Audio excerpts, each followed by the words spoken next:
સત્સંગના ચોપડે ખૂબ પ્રસિદ્ધ એવું ખાંખરેચી નામે ગામ માળિયા મિયાણા તાલુકામાં આવેલું છે. ખાંખરેચી ગામના લોકો મુખ્યત્વે ખેતી, ખેતમજૂરી તેમજ પશુપાલન વગેરે કરે છે.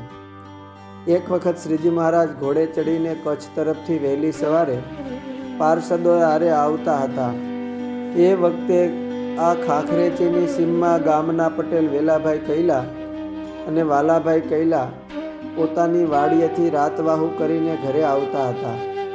રસ્તામાં બંને ભાઈઓએ એ સમયે શ્રીહરિ અને પાર્ષદ ભક્તોના દર્શન કર્યા. તેઓ બેઈએ સૌ ઘોડેસવારોને આઘેરેકથી રામ રામ કર્યા.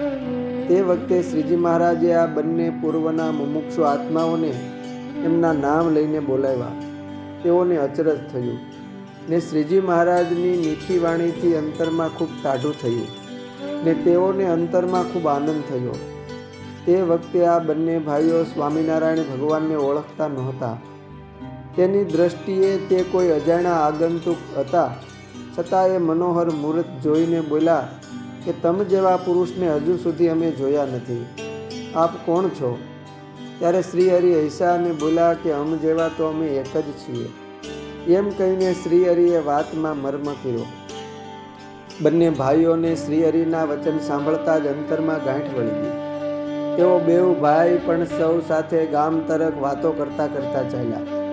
ગામ નજીક આવતા શ્રીહરિ અને પાર્ષદોને બંને ભાઈઓએ પોતાના ઘરે સવારનું શિરામણ જમવા આગ્રહ કર્યો. શ્રીજી મહારાજે કહ્યું કે અમે અહીં ગામના તળાવ પાસે થોડી વાર વિશ્રામ કરીએ છીએ. તમારા ઘરે જે જમવાનું તૈયાર હોય એ જ લઈને આવો. અમે અહીં જમીશું અને રસ્તે આગળ વધીશું. એમ કહી સૌ ખાંખરેચી ગામના તળાવે ઘોડાને પાણી પાયા અને સૌ કાંઠે બેઠા. કણબી કુળે કૈલાની નાત, નામ વાલો ને વેલો વિખ્યાત. ભગવંત ભેળા થઈ એને, પૂછા સુખ સમાચારે તેને. નામ દઈને બોલાવ્યા નાથે, આવ્યા ભાગોળ સુધી સંગાથે. સુણી માવાના મધુરા વેણ, એના હરખા હૈયા ને નેણ. હાથ જોડી બોલા હે તમાય, તમ જેવા જોયા નથી ક્યાંય. સુણી મર્મ કર્યો મહારાજે, અમ જેવા નથી ક્યાંય આજે. શ્રીજી મહારાજ સૌ પાર્ષદો સાથે ખાંખરેચી ગામના તળાવની પાળે રોકાયા. વેલાભાઈ અને વાલાભાઈ બંને ભાઈઓ ઘરે ગયા. તેમના ઘરે સવારમાં શિરામણ જમવા સારું રોટલા ઘડીને રાખેલા. ઘરમાં ભેંસોના દૂજાણા હોવાથી દહીંના દોણા ભરેલા જ હતા. દહીંમાંથી ઘી બનાવવું હોવાથી સ્ત્રીઓને જો દહીં આપવું હોય તો ઉપરની તર લઈને જ આપે ને સ્ત્રીઓને દહીં ઉપરની તર ખૂબ વાલી હોય એ સ્વાભાવિક છે. એ ન્યાયે ઘરની સ્ત્રીઓએ આનાકાની કરી, પણ આ બંને મુક્તાત્માઓએ તો શ્રીહરિને જમાડવા રોટલાનો થપ્પો અને દહીંનું આખું ગોરસું ઉપાડ્યું ને ચાલ્યા. કેને દેવું છે બોલી એ બાઈ, કહે પ્રભુ પધાર્યા છે આઈ. એવું સાંભળીને તત ખેવ, કાઢા મુખેથી કડવા વેણ. દેવી હોય તો છાસ દેવાય, દોણામાંથી દહીં ન લેવાય. ગામ ભાંગે ને ગોરસું ભાંગે, બેવનું પાપ બરાબર લાગે. માટે એમાંથી દહીં ન દવું, એમ બાઈ ખીજાણી છે બહુ. બાઈને કહે ગોરસામાંથી, નથી કાઢવું દહીં એમાંથી. પાપ વોરવું પડે શું કામ, આખું ઉપાડ્યું એઠામ. ઘરના સ્ત્રીઓએ દહીંનું આખું ગોરસ લઈ જવાનો ખૂબ વિરોધ કર્યો. દહીંનું દોણું નહીં લઈ જવા માટે પ્રયત્ન તો કર્યો, પણ વેલાભાઈ અને વાલાભાઈ તો રોટલા અને દહીં લઈને તળાવે આવ્યા.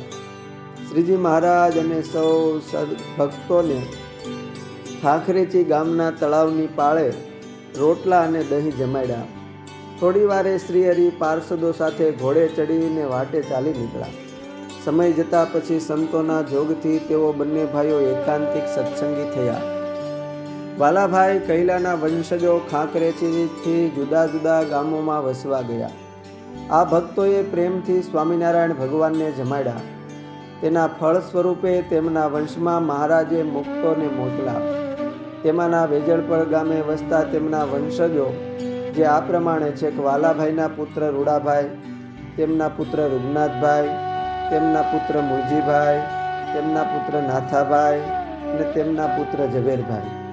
ઝવેરભાઈના એક પુત્ર તે સાધુ દીક્ષા લઈને શ્રી સ્વામિનારાયણ ગુરુકુળ રાજકોટમાં સંતોના ગુરુસ્થાને રહેલા સદગુરુ પરમ પૂજ્ય ગુરુદેવ દેવકૃષ્ણદાસજી સ્વામી છે, જેઓ સારેય સંપ્રદાયમાં સાધુ ગુણે શિરમોડ, સરળ, અખંડ ભગવાનને ધારી રહેલા સંત છે. એમના પૂર્વાશ્રમના ભાઈ ભૂદરભાઈ ખૂબ સારા ભક્ત હતા, જે પણ ખૂબ સેવા ભજન કરીને ધામમાં ગયા છે.